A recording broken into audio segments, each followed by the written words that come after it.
الحمد للہ رب العالمین والعاقبۃ للمتقین والصلاة والسلام علی سید الانبیاء والمرسلین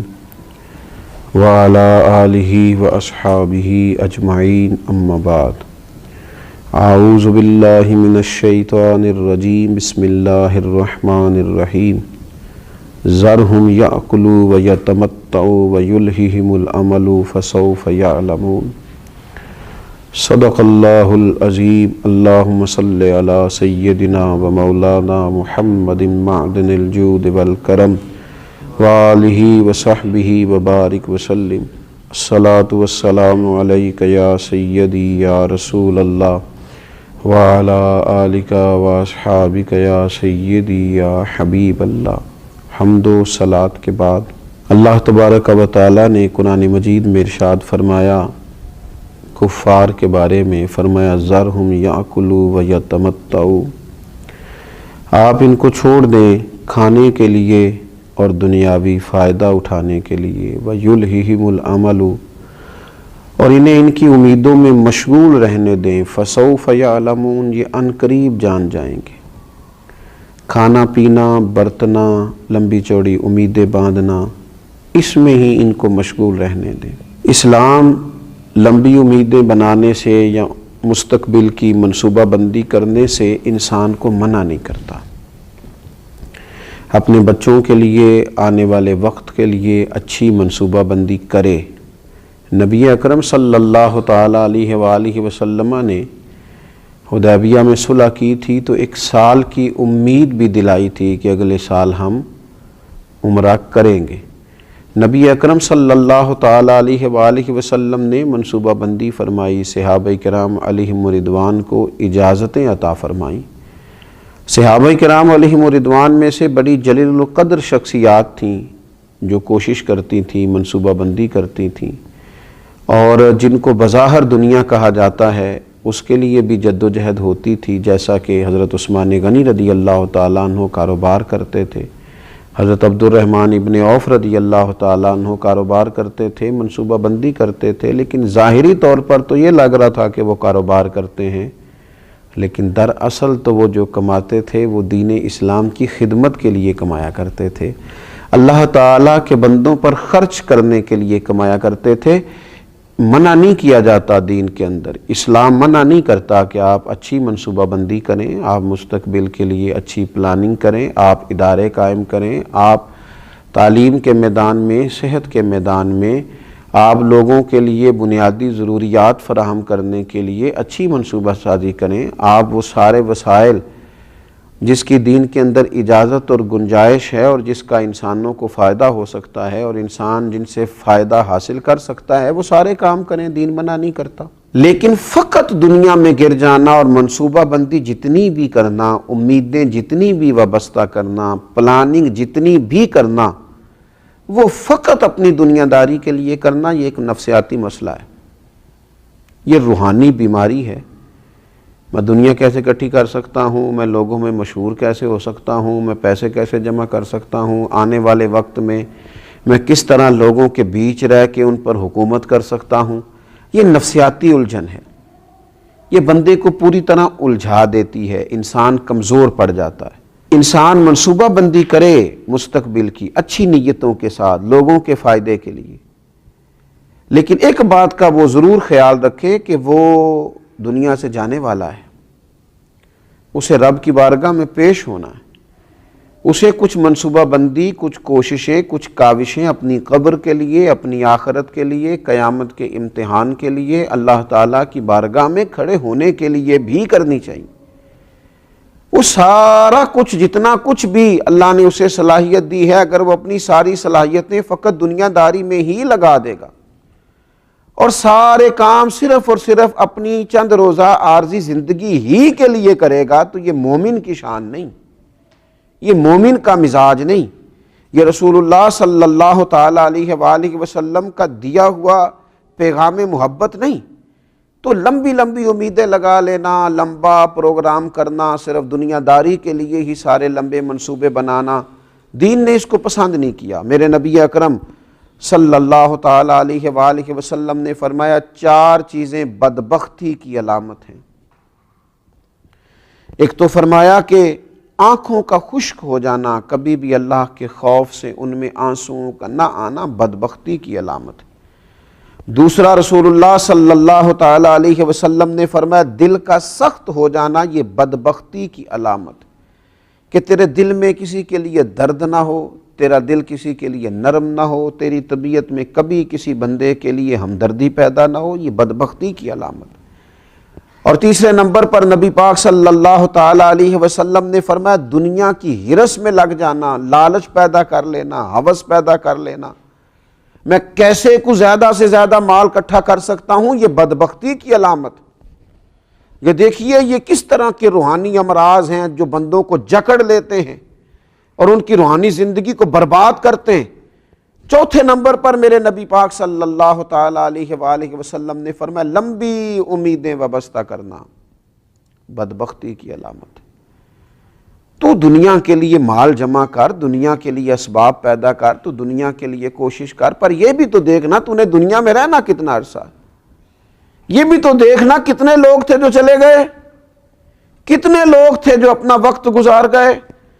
تو اپنی زندگی کے اندر امیدوں کو اتنا لمبا کر لینا، دنیا کے لیے منصوبہ بندی اتنی لمبی کر لینا، میں پہلے پڑھوں گا، پھر میں لکھوں گا، پھر میں نوکری کروں گا، پھر میں مال کماؤں گا، یہ بات ختم ہوتی ہے تو پھر شادی کا سلسلہ ہے، شادی ہو گئی، اب بچے پیدا ہوں گے، اب ان کو میں بڑا کروں گا، اب ان کی تعلیم ہوگی، اب ان کے نکاح ہوں گے، اب یہ سیٹ ہوں گے، معاملہ ختم ہو گیا۔ اور بھئی یہ ساری منصوبہ بندی آپ کی ہے، اس کریم کی حکمت پتہ نہیں کیا ہے۔ کتنے لوگ تھے دنیا میں جو آئے، بچے تو تھے پر بڑے نہ ہو سکے، کئی جوان تو ہوئے پر بوڑھے نہ ہو سکے، کئی بڑے تو ہوئے نکاح تک نہ پہنچ سکے، کئیوں کے نکاح تو ہوئے لیکن اولاد تک نہ، کئیوں کی اولاد تو ہوئی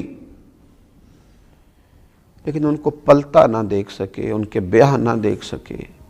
ان کے معاملات اپنی آنکھوں سے نہ دیکھ سکے۔ اچانک آ گئی موت، اللہ کے حضور حاضری کا وقت آ گیا اور جانا پڑا۔ تو امیدوں کو تھوڑا سا کم کیا جائے، اتنی لمبی امیدیں وابستہ کر لینا، اتنا لمبا مزاج پیدا کر لینا، یہ انسانی طبیعت کے تقاضوں کو بگاڑ دیتا ہے، یہ دل میں روحانی طور پر تکلیف برپا کرتا ہے۔ میرے نبی اکرم نور مجسم صلی اللہ تعالی علیہ وآلہ وسلم نے ارشاد فرمایا، حضرت عبداللہ ابن عمر کہتے ہیں حضور نے میرے کندھوں کو پکڑ کے کہا تھا دنیا میں اس طرح رہنا جس طرح کوئی مسافر رہتا ہے یا راہگیر رہتا ہے، تم تھوڑے وقت کے لیے یہاں آئے ہو، اس وقت کا تعین کرنا، اپنے آپ کو مسافروں کی طرح اور راہگیروں کی طرح رکھنا اور اس طرح کر کے اپنے معاملات زندگی کو گزارنا۔ لیکن کہاں بھائی، لوگوں نے تو پکی جائیدادیں بنا لی ہیں، ڈھیر سارے لوگ ایسے ہیں جن کی زندگی میں سارے منصوبے ہیں، ریٹائر بھی ہونا ہے دنیا کے معاملات سے، لیکن مرنا ہے، قبر میں جانا ہے، اللہ کے حضور حاضر ہونا ہے، اس پر تو توجہ ہی کوئی نہیں، اس کا تو پروگرام ہی نہیں ہے، اس کے بارے میں تو غور و فکر ہی نہیں ہے، اس کے لیے تو منصوبہ بندی ہی نہیں ہے، اس کے لیے تو اعمال خیر جمع کرنے کا جذبہ ہی نہیں ہے۔ ام ولید بنت عمر بیان کرتی ہیں، ایک دن نا نبی اکرم صلی اللہ تعالی علیہ وسلم تشریف لائے اور فرمایا اے لوگو کیا تم حیا نہیں کرتے؟ مسلمانوں نے کہا یا رسول اللہ صلی اللہ تعالی علیہ وسلم کس چیز سے؟ تو آپ نے فرمایا تم ان چیزوں کو جمع کرتے ہو جن کو کھا نہیں سکتے، اور ارشاد فرمایا ان مکانوں کو بناتے ہو جن میں تم رہ نہیں سکتے، اور حضور علیہ الصلوۃ والسلام نے فرمایا ان چیزوں کی امید رکھتے ہو جن کو تم پا نہیں سکتے۔ کیا تم حیا نہیں کرتے؟ کیا تم غور نہیں کرتے؟ تم ایسی چیزوں کو بناتے ہو کہ تمہارا حصول ہی ممکن نہیں، تم وہاں تک جا ہی نہیں سکو گے۔ اپنی زندگی کے اندر کچھ امیدوں کو کم کیا جائے، کچھ تھوڑی سی تیاری بھی کی جائے، کچھ جانے کا بھی پروگرام بنایا جائے۔ اللہ کے رسول صلی اللہ تعالی علیہ وآلہ وسلم نے جب حضرت عمر رضی اللہ تعالیٰ عنہ حضور کو دیکھ کے رو پڑے نا کہ موٹے بان کی چارپائی ہے اور پھر آپ کے مقدس جسم اکتہر پر اس کے نشان بھی پڑ گئے،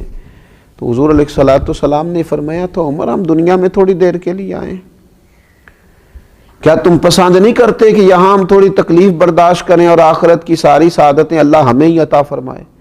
تو تھوڑا سا اپنی دنیا داری کے معاملات میں امیدوں کو کم رکھنا، یہ ذرا روحانیت کو مضبوط کرتا ہے. انسان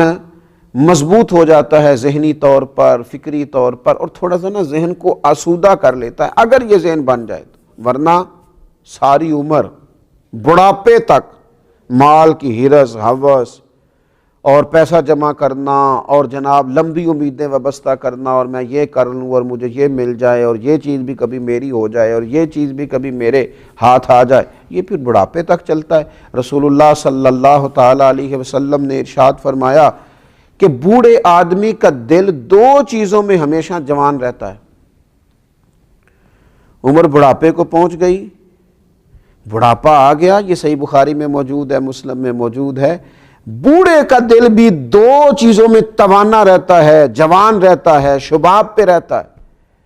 حضور کون سی؟ فرمایا ایک دنیا کی محبت، ایک لمبی امیدیں. آپ دیکھ لیجئے کہ لوگ دوائیاں تو کھاتے رہتے ہیں، علاج تو کراتے رہتے ہیں، یہ نہیں سوچتے کہ یہ جانے کا بھی تو وقت ہے نا، پھل بھی تو پک گیا ہے نا، اب کسی وقت وہ بلا بھی تو لے گا نا، اس کے حضور حاضر بھی تو ہونا. اس کا یہ مطلب نہیں کہ علاج نہ کرایا جائے، ضرور کرایا جائے، لیکن جینے کی اتنی ہرس، اتنی ہوس نہ پیدا کی جائے، بلکہ اللہ کے بندے نے جانا ہے، اس کی بارگاہ میں حاضر ہونا ہے. تو لمبی امیدیں قائم کرنا نفسیاتی مسئلہ ہے. یہ لمبی امیدوں کا بنا لینا یہ روحانی طور پر کمزور کر دیتا ہے، بندے کے روحانی مسائل بن جاتے ہیں. اللہ تبارک و تعالی ہمیں اتنی ہی دنیا داری عطا کرے جتنی ہمارے حق میں بہتر ہے. اللہ تبارک و تعالی ہمیں صبر کی دولت عطا کرے. اللہ ہمیں قناعت کی توفیق عطا کرے. اللہ تعالی ہمیں اپنے فیصلوں پر راضی رہنے کی ہمت نصیب کرے. اللہ تبارک و تعالی ہمارے دلوں میں وہ جذبات پیدا کرے کہ جن جذبات کے ساتھ ہم اپنے رب کریم کو راضی کر سکیں. ایسی خواہشات ہی ہمارے دلوں میں نہ آئیں جو خواہشات دلوں کو توڑ دیں، طبیعتوں کو بے چین کر دیں. جو ایسی خواہشات ہوں جن کے پیچھے لگ کے ہمارے دل روحانیت سے نکل جائیں. اللہ تبارک و تعالیٰ کی محبت سے خدا نہ کرے دور ہو جائیں. اللہ تبارک و تعالیٰ اپنی رحمت ہم سب کے شامل حال فرمائے. وما علینا الا البلاغ.